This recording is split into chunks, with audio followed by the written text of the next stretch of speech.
Coucou Mathieu et bienvenue sur ta vidéo des 3 prochains mois.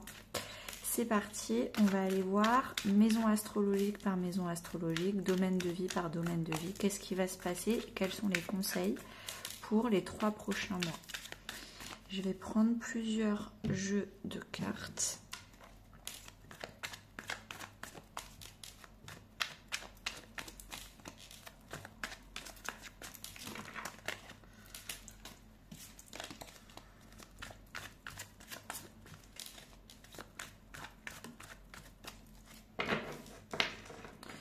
C'est parti. Maison 1, maison 2, maison 3, maison 4, maison 5, maison 6.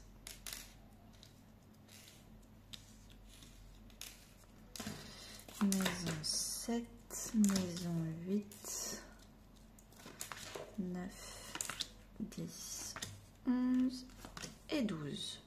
Parfait. Je continue avec ces cartes-là.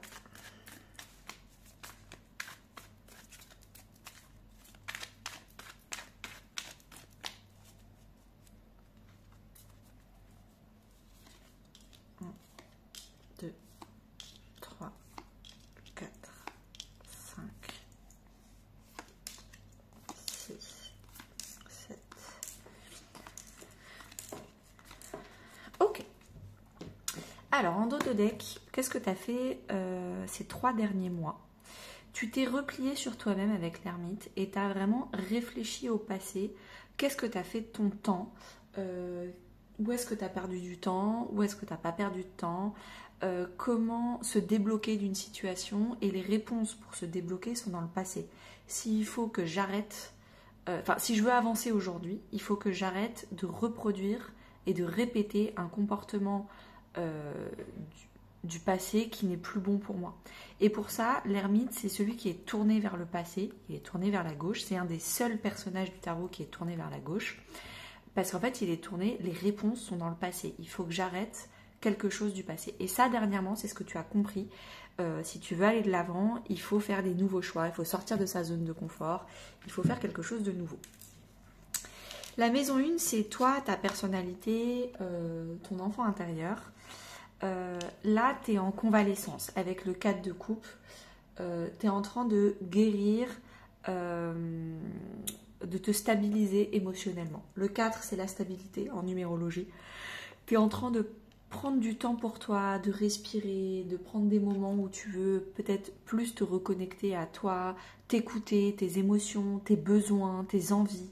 Arrêter de tout le temps écouter ceux des autres ou justement pas du tout écouter les tiens et juste suivre les potes, les gens autour de toi, ta famille, à faire ce qu'eux ils font. Non, là tu vas prendre des moments, ou en tout cas on t'encourage à prendre des moments de pause pour ces 3 prochains mois.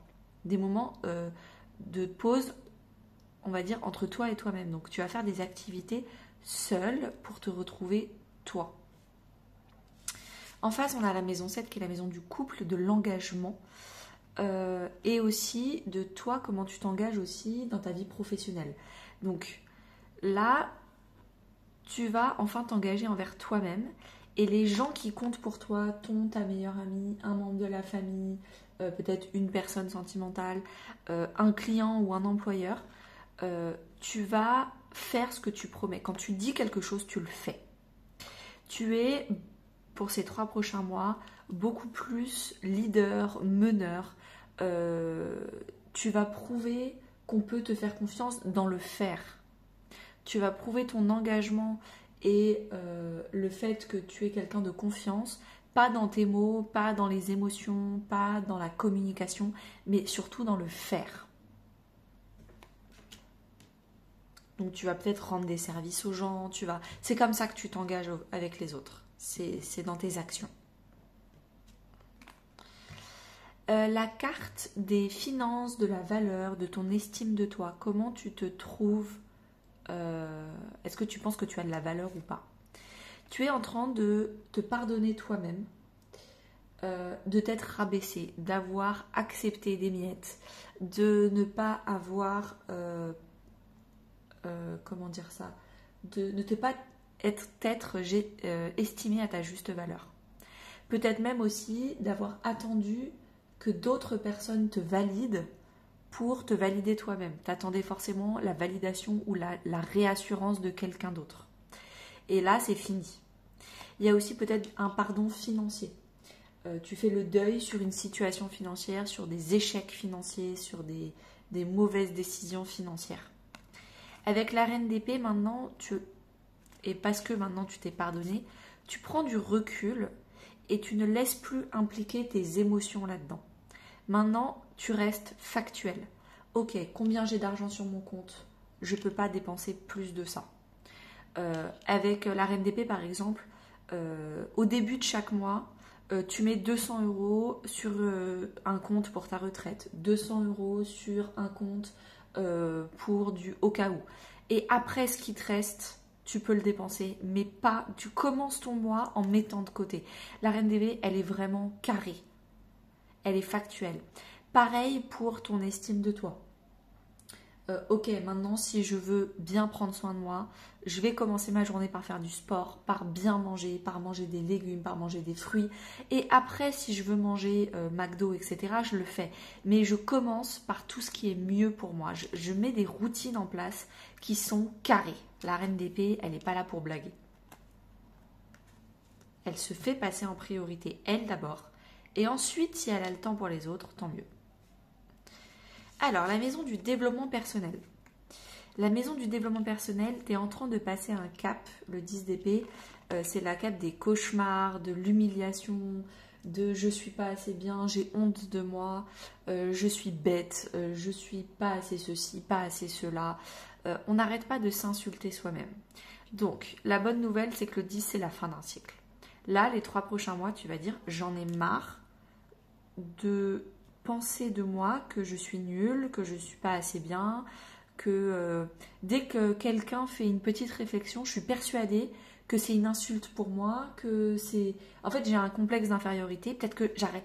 Quand quelqu'un parle, je lui coupe la parole et moi, j'essaye de parler à sa place pour essayer, moi, de dire que moi, je fais mieux et en fait, je suis trop centrée sur moi parce que je suis persuadée que j'ai quelque chose à rajouter et qu'il faut que je compense. Voilà, il y a une compensation à faire.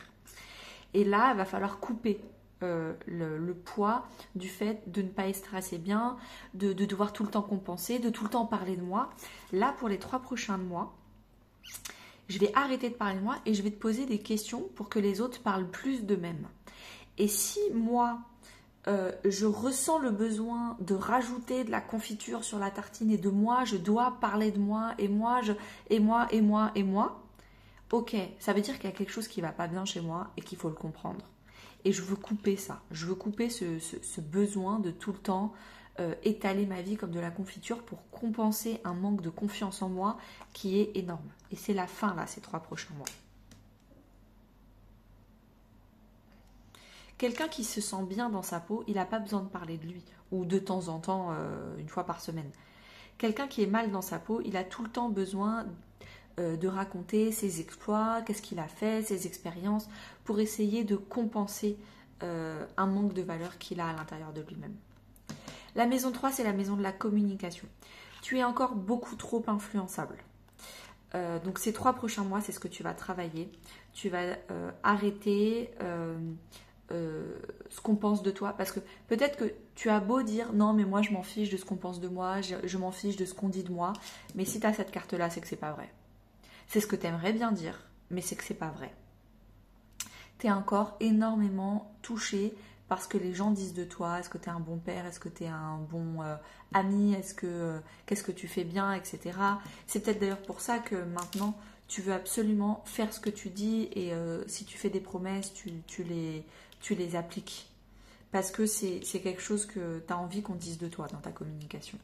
Avec le 6 d'épée, s'il y a des gens où tu sens qu'en fait il y a de la compétition, en fait tu sens, c'est pas méchant de leur part, mais c'est parce que eux, ils te font aller dans des directions qui sont pas bonnes pour toi. Ils te tirent vers le bas sans le vouloir. C'est pas forcément des personnes toxiques, mais c'est des personnes qui ne sont pas matures, qui te font sortir tout le temps, qui font que c'est tout le temps du conflit d'ego et ego. Quand tu vas les voir, c'est toujours des débats de qui a raison, qui a tort. Là, le 6 d'épée, tu vas vers la sérénité, vers la stabilité et vers les gens qui sont stables, qui sont émotionnellement sereins. Et il n'y a pas de conflit, ils te tirent vers le haut, ces gens-là. Ils n'essayent pas de t'influencer ou de te tirer vers le bas. En face, on a la maison 9 qui est, c'est quoi tes grands rêves pour l'année 2025 pour toi? Ton grand rêve, c'est de ne plus être en dépendance. En dépendance d'alcool, de cigarettes, d'affection et de validation des autres, de drogue en tout genre. Ou, quand je te dis d'affection, ça peut être de la dépendance affective, c'est-à-dire tu as forcément besoin d'être en couple et d'avoir une femme dans ta vie pour te sentir aimé. Mais ça peut aussi être, avec les liens moins profonds, de la dépendance amicale. J'ai tout le temps besoin d'être entourée de plein de gens, d'être au centre de l'attention de plein d'amis, même si c'est des amis qui ne sont pas bons pour moi. Là, les 3 prochains mois avec le diable, ton rêve en 2025, c'est la phrase « vaut mieux être seul que mal accompagné ». Et c'est travailler plusieurs addictions. Donc amicales, de substances, cigarettes, alcool, drogue. Ça peut être le café aussi, le sucre, mais ça peut aussi être sentimental. Donc je pense qu'il y en a une, voire plusieurs addictions que tu vas travailler là les 3 prochains mois. Tu veux être celui qui contrôle ta vie. T'en as marre que ce soit l'alcool, la cigarette, les autres qui contrôlent ta vie. T'en as marre d'être influencé, influençable. Et ça, c'est ton projet 2025. Que tu vas commencer ces 3 prochains mois et que tu vas finir en décembre. La maison 4, c'est la maison de la famille, du foyer. Donc, tu vas dire adieu à un foyer. Je crois que tu es en train de vendre ta maison, donc là, il y a un deuil. Pour un nouveau départ. Le fou, c'est l'arcane 0 des 22 arcanes majeures. D'ailleurs, tu en as quelques-unes. Tu as le diable, tu as la lune, tu as le monde. Tu as beaucoup de fin de cycle. 18, 21 et ensuite, paf, le fou. 0. On recommence à un nouveau cycle. Donc, en tout cas, au niveau familial, tu fais le deuil définitif d'un foyer, d'une famille, mais aussi d'un couple, d'une vision de la famille, de comment toi, tu vois ta famille pour un nouveau départ. Un nouveau départ, peut-être que tu vas prendre un chien, mais en tout cas, il y a un nouveau départ sur comment toi, tu veux... J'ai l'impression que c'est un nouveau départ, on va dire concret, physique, mais aussi un nouveau départ de comment toi, tu vois ta famille. Avant, tu avais des idéaux. Moi, la famille, c'est le monospace, les enfants, la belle maison, le machin, le truc. Là, peut-être que tu dis, bah non, en fait, ma famille, elle est peut-être plus libre. Ma vision avec les enfants, je les vois peut-être plus comme ça. Enfin, il va y avoir quelque chose qui va aussi changer dans ta vision et ta façon de voir la famille. En face de la maison 4, on a la maison 10 qui est la carrière. Attention à ne pas répéter des mauvais comportements, des mauvais schémas, le fait d'être têtu, le fait d'être buté sur une façon de voir ta vie professionnelle. Et du coup, tu te fermes à d'autres opportunités, tu n'es pas assez flexible professionnellement parlant. Et d'ailleurs, tu as la carte du valet de denier. La carte du valet de denier, c'est faire du développement personnel et travailler tes défauts dans ta vie professionnelle. Il y a aussi le fait de travailler ta valeur et travailler ta notion de l'argent. Il y a quelque chose que tu fais au niveau financier, au niveau professionnel, qui n'est pas bien et que tu as compris, je pense que tu vas comprendre, et que tu es en train de travailler pour ne pas répéter les erreurs du passé.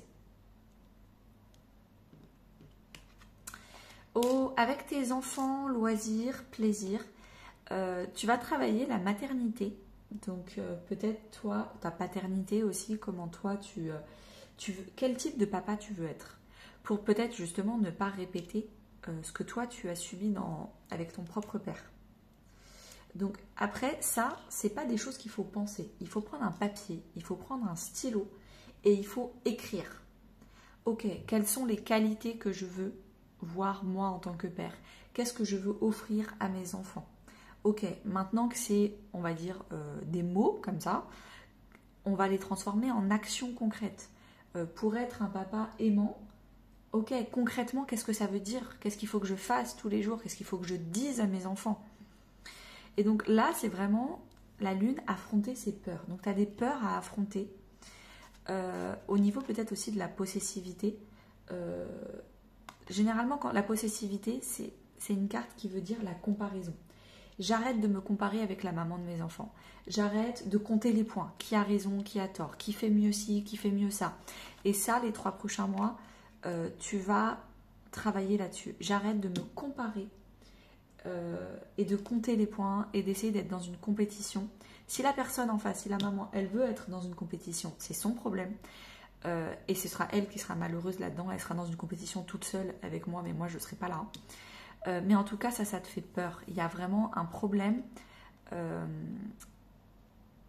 une peur de ne pas être à la hauteur. Et donc, du coup, tu te forces à rester dans une compétition où c'est pas toi qui as initié la compétition. En face, on a la maison 11 qui est la maison des amitiés. Et c'est là, c'est ce que je te disais, là, vaut mieux être seul que mal accompagné. Là, tu vas partir, donc on part du 6 au 7. Tu es en train de partir de personnes qui te tirent vers le bas et qui ne sont pas bonnes pour toi. Et là, la maison des amitiés, tu as le 7 d'épée qui a la blessure de trahison. C'est des gens, c'est pas leur faute, hein, mais c'est parce que eux, ils n'ont pas réglé, ils n'ont pas fait de développement personnel, ils n'ont pas réglé plein de choses, ils sont pas bons dans plein de choses et ils te tirent vers le bas. Et là, tu vas le comprendre qu'en fait, c'est pas des bonnes personnes pour toi. Il va falloir faire un tri amical. Avec, on a le lien à la mère. Peut-être que c'est des gens qui sont en lien avec ta propre mère, qui sont dans le réseau social de ta mère, ou alors dans le réseau social de la mère de tes enfants. Mais il y a des gens, peut-être qui sont en train de renforcer tes addictions. À chaque fois que tu les vois, tu es tout le temps obligé de boire, de fumer, d'avoir une mauvaise hygiène de vie. Et toi, tu en as marre, tu as envie de bien t'aimer. Tu as envie d'avoir, par exemple, des gens avec qui tu fais du sport, avec qui tu fais des choses qui sont bonnes pour toi, que toi, tu as envie, et qui ne sont pas là pour détruire ta santé et ta vie. En maison 6, bon, on a vu que du coup, tu avais du stress et des addictions. Mais là, avec le monde, c'est la fin. Le monde, c'est la dernière arcade majeure. C'est la fin d'un monde pour le début d'un nouveau monde. Donc, la maison 6, c'est la santé. C'est le bien-être. C'est l'équilibre vie pro, vie perso. Et là, tu vas arrêter de t'abandonner toi-même pour faire plaisir à des gens qui te disent « Non, mais un verre en plus. Non, mais si. Non, mais ça. » Non, tu arrêtes de t'abandonner toi-même. Tu dis « Non, désolé, mais moi, j'ai envie de faire du sport. Je me suis mise à telle compétition, tel truc, tel machin. Et je dois avoir une hygiène de vie beaucoup plus stricte. » Donc tu dis non, c'est la fin d'un monde, un monde qui était plutôt basé pour faire plaisir aux autres, essayer de rentrer dans la société, essayer de rentrer dans un groupe de personnes qui sont bien pour toi, ou en tout cas c'est ce que tu pensais, pour rentrer dans un nouveau monde où tu es peut-être plus seul, mais beaucoup mieux accompagné, et les quelques personnes qui sont là pour toi, elles ne vont pas t'abandonner. Si toi tu as besoin d'aide, elles seront là pour toi.